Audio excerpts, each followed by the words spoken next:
Thank you for watching, liking, commenting, sharing, and subscribing right now. Yes, it's true. I've gone to the dark side. That's because it's not on. You remember a couple of weeks ago when I unboxed the iPhone for everybody to see? Had at 5 in the morning this morning, I stayed up all night, decided to post 20 reasons why I'm happy with the iPhone. That depresses me somewhat, even though I am happy because I was so just radically against the hype, not wanting to get caught up in that hype bubble. And I still stand by my original 20 reasons why I did not want this, on the first day. Everybody was waiting outside and doing crazy things, and I don't know. For a phone, it just didn't seem. Well, okay, for instance, practical example. Tonight, Ponzi and I watched the Simpsons movie. We went out to a local theater and saw it. This has been a couple weeks since it's been released, and so there were no crowds. Just walked right in, no problem at all, and we were happy. So I think I was just as happy in waiting for the iPhone to be thrust into my hands. So yeah, I guess I kind of, maybe a little piece of me wanted an iPhone, but I think most of me didn't because I thought all of its shortcomings I couldn't live with. The fact that we talked about it before, and I can reference you to my original iPhone unboxing and even the reasons why I didn't get an iPhone on the first day, done videos on those two, and then of course Ponzi's review of the iPhone, and Ponzi was fawning over how beautiful it was, and I'm like, you know what, I'm just not into the whole cute technology thing, and it was more of a turn off just to kind of hear that than it was more of a turn on. And then I started using it, and more, just the small things would impress me most.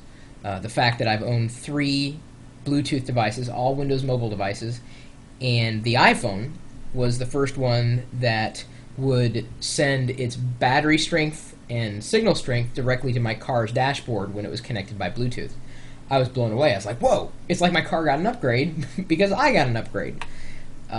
I was really kind of happy about that. And then, more importantly, when I was on a phone call with someone like Ponzi, and I reached a destination, I was used to having to wait in the car, wait for the phone call to finish up before I could leave.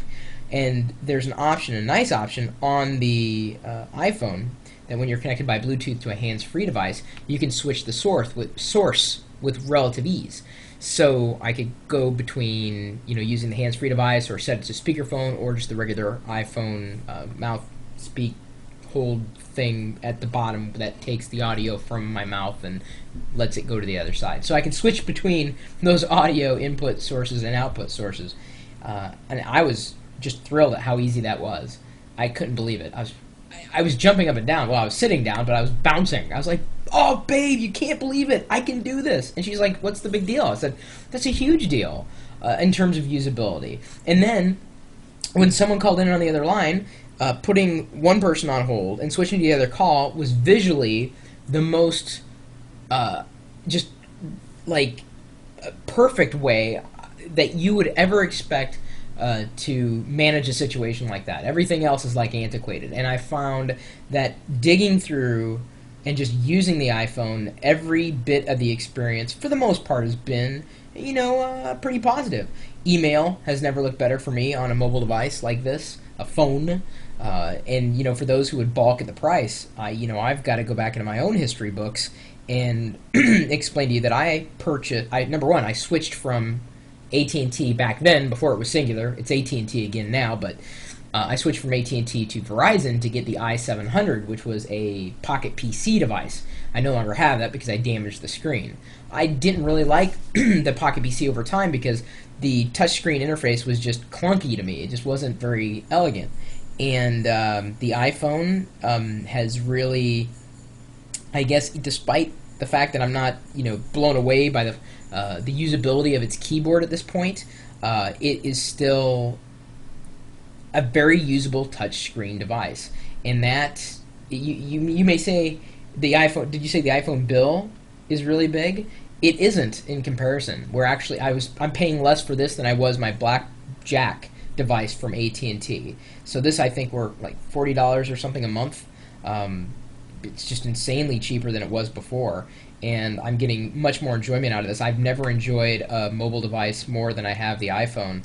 And as I wrote in my blog post, I'm finding myself, doing things on here that I never would have done on any other device or thought of. Looking up maps. I don't really follow the stock market, but going to stocks. It's easy to check the weather. The clock settings with the stopwatch and the timer and the various settings. The threaded SMS. I've never used SMS before, and now I can't wait to use it.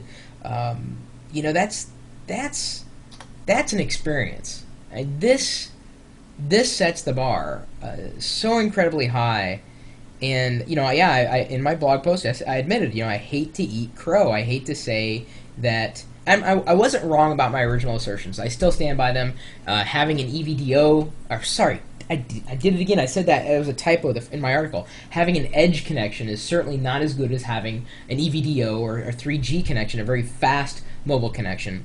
But I also, after using it, realized that I would rather have one of these with edge than my Blackjack with EVDO or 3G speeds. I mean, email on here is an absolute delight, I think. Could get better, of course.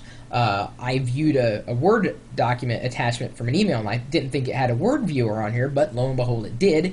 And a Word document on a mobile device had never looked better than it did on an iPhone. So let me just rephrase that there. Microsoft's been developing mobile operating systems and mobile devices for years.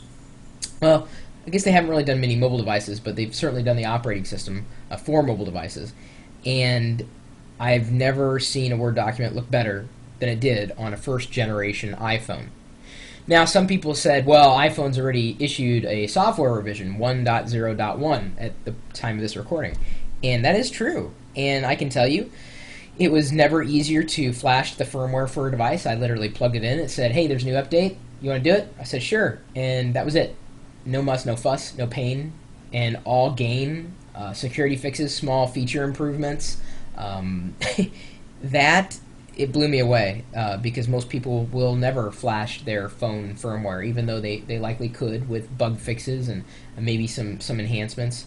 That is an amazing consumer experience. A Verizon iPhone will be better. Well, in my opinion, the iPhone should be available for any carrier. That's the bottom line for that. But unfortunately, they're locked into AT&T. They must have done a special deal, or AT&T did what Apple wanted them to do. And you know what? AT&T is reaping the benefits. That's for sure. So anyway, I just wanted to say, that yes, I have it. I've blogged the 20 reasons why, and I'll link to that in the show notes, so I won't bore you to tears. But so if you saw me before and said you're crazy for saying these 20 reasons why you didn't want an iPhone on the first day, I still, like I said, still stand by most of those assertions. They don't really change. But I will tell you that the iPhone is as I said in the blog post, don't buy it for the hype. Try it for the hype, but buy it because you're tired of everybody else shoving junk into your pockets. Actually, I used a word that wasn't exactly junk, but think of the bad word for junk in that context, and that's what I wrote. So anyway, I guess you could call me a happy iPhone owner, and never thought I would be. I kind of was pushed into it, kicking and screaming, although I part of me wanted to get pushed into it. So what about you? Were you a reluctant iPhone person, or did you believe from day one? I know. Just don't beat me up too hard. Just realize that old habits die hard, and I thought I wanted more or different things from a phone than I actually wanted, and Apple showed me what I wanted, and I really can't wait to see what else they have in store. This is what I wished a phone would have been 7 years ago when I first used a mobile device or a PDA. I guess it was even longer than that when I started using Palm. This is not the best PDA in terms of features, but certainly in terms of overall experience. This It's good. I'm protecting it with the screen cover, plastic screen cover, and then I've got the in case. I guess it's a rubber wrap. I don't know if it's necessarily... It's tight fitting. I mean, I can still plug everything in, and there are nice little cutouts for the camera and whatnot, but... Anyway, I guess you can call me an iPhone addict. I like using the phone, and it's the only phone I think I've ever really liked using, and certainly one of the only phones I remember ever wanting to show off to people in a capacity, other than just software that might run on a phone or a device. So forgive me for disbelieving, and I guess I have seen the light, or the darkness light, the LED light. Did you hear the signal going to the speakers? That was God telling me that I need to hold on to the iPhone. So anyway, leave a comment, follow up, or swing by the chat room. I'm sure you're gonna ask me anyway. Like, did you like the iPhone? I thought you said you didn't like the iPhone. You're gonna ask it. Yeah. So there's God talking to me again. So I guess that means I'll have to see you later.